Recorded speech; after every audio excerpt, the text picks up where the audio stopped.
All right, Shalom. I want to start by saying Brakatah Yahweh, Brakatah Yahweh Shai, Brakatah Yahweh, Brakatah Yahweh Shai, Brakatah Yahweh, Brakatah Yahweh Shai, Kahala Yahweh Bashim Yahweh Shai. I'd like to give double honors to the apostles of Great Millstone and elders of Great Millstone. Greetings and salutations to you brothers that do this work in sincerity and in truth.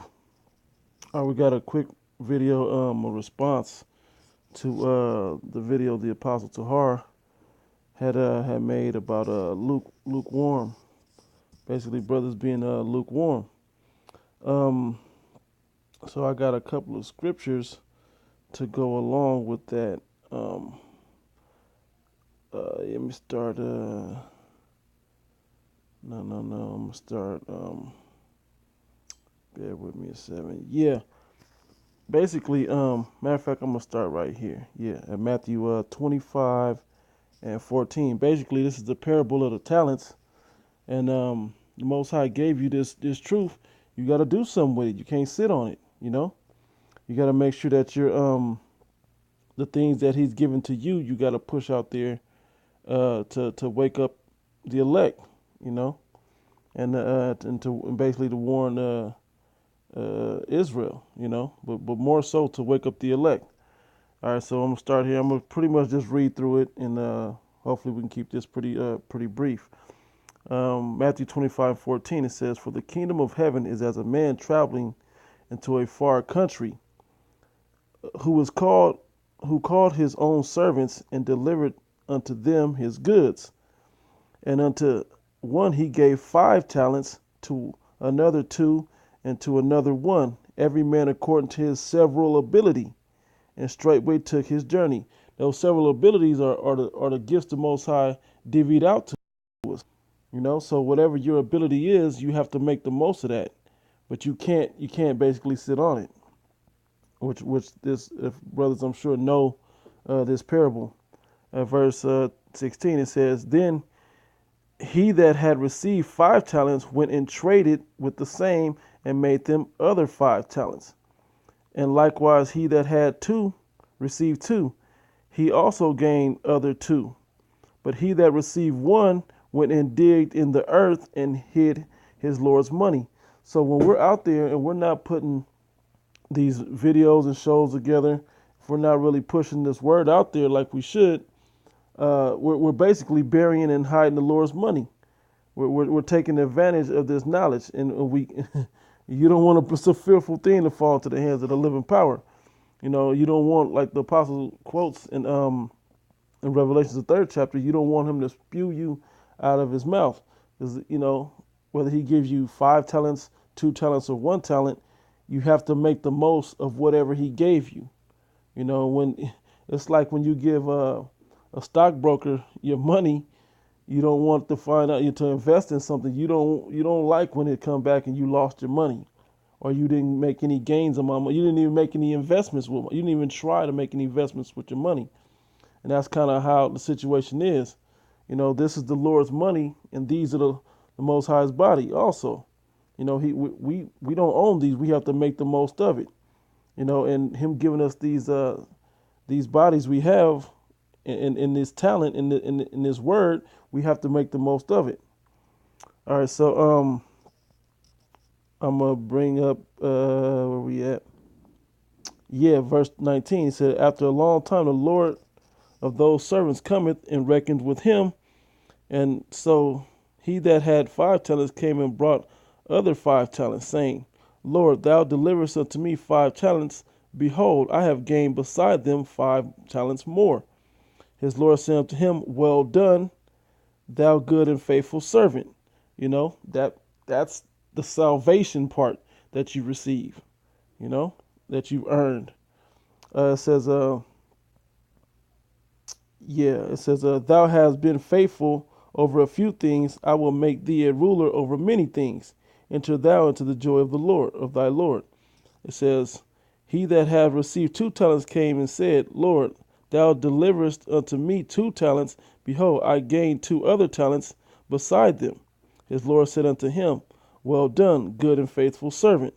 Thou hast been faithful over a few things, I will make thee ruler over many things. Enter thou into the joy of thy Lord. Then he that received 1 talent came and said, Lord, I knew thee that thou art an hard man, reaping where thou hast not sown, and gathered where thou hast not strawed.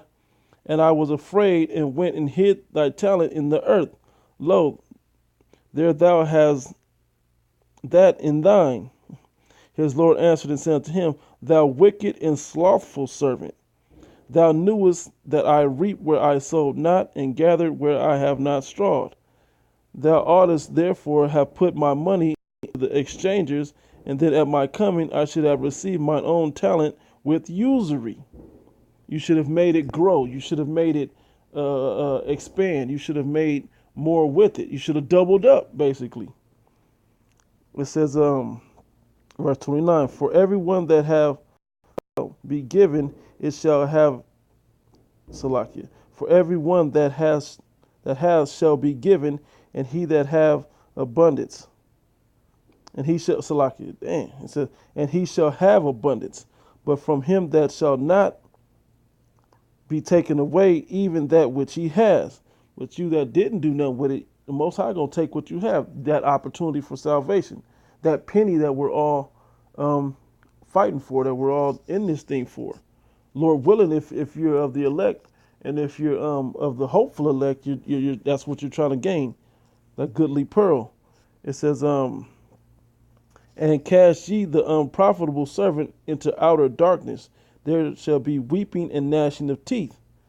You know, so I mean that that's pretty much self-explanatory. You know, it's the fact that you can't play with the Lord's money like that.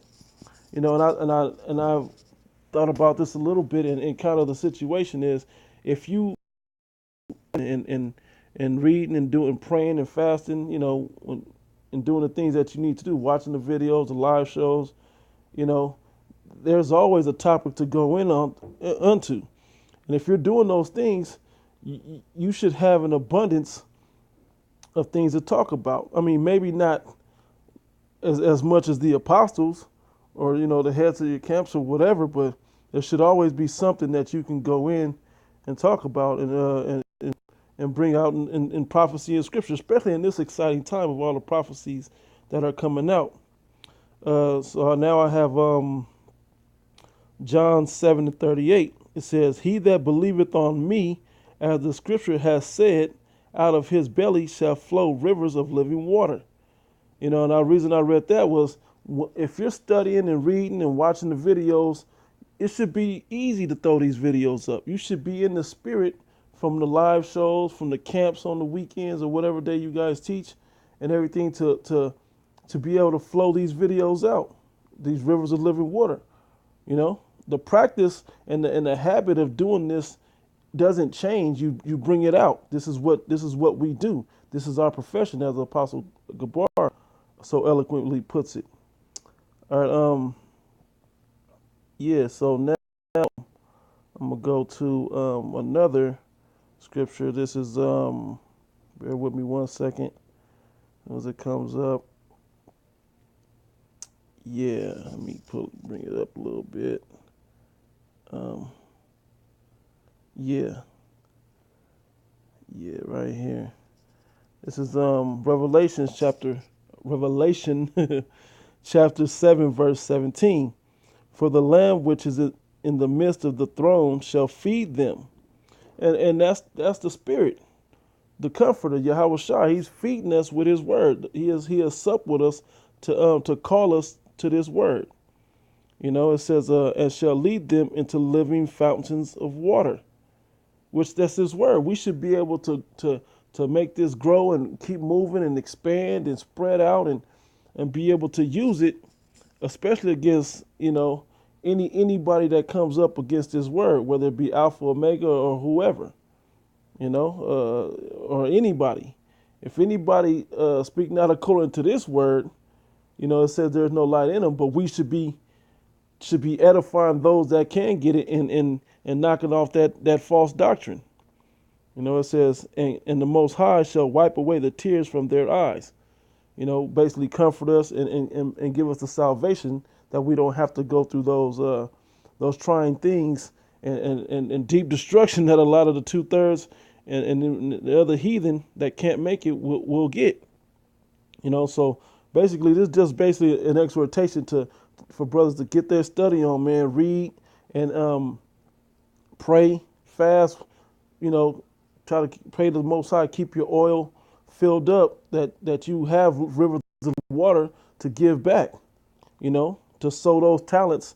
So when the householder comes, when your house shows up, you found working, you found being diligent to make your call and election sure. So, Lord, whether this was edifying, I have to say, the water Yahweh Hashem Shai, Barakatah Yahweh, Barakatah Yahweh Shai. All praise and glory to Yahweh Hashem Shai. Double honors to the apostles and the elders of Great Millstone. Greetings and salutations to you, brothers that do this work in sincerity and truth. Shalom.